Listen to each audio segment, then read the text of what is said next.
नमस्कार मित्रांनो, सर्वांना गुड मॉर्निंग. आपल्याला आज जायचे मंगळवार असल्यामुळे देवीच्या दर्शनाला सर्व साहित्य घेतलेलं आहे. नारळ, अगरबत्ती वगैरे. अ, नाश्ता चहा पाणी झाल्यानंतर आपण चाललेलो आहे. रस्ता थोडा खराब आहे, त्यामुळे सावकाश जाऊ. देवीच्या मंदिरापाशी पोहोचलेलो आहे. आता आपण आतमध्ये जाऊ. इकडं वातावरण खूप शांत आहे, फ्रेश आहे. हे बघा, देवीचं मंदिर आहे. सर्व देवपूजा आता आपली आटपलेली आहे.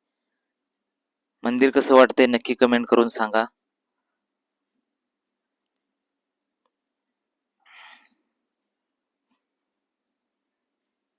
सर्व आवरलेलं आहे आपलं आता. हा बाहेरचा नजारा आहे. मंदिराच्या बाहेरच खडी प्रेशरच्या मशीन आहेत. डोंगर असल्यामुळे तिकडे काम चालू असतं. त्याच्यानंतर मला जायचं होतं कृष्णा चॅरिटेबलला, थोडं काम होतं. तर व्हिडिओ कसा वाटतोय नक्की कमेंट करून सांगा.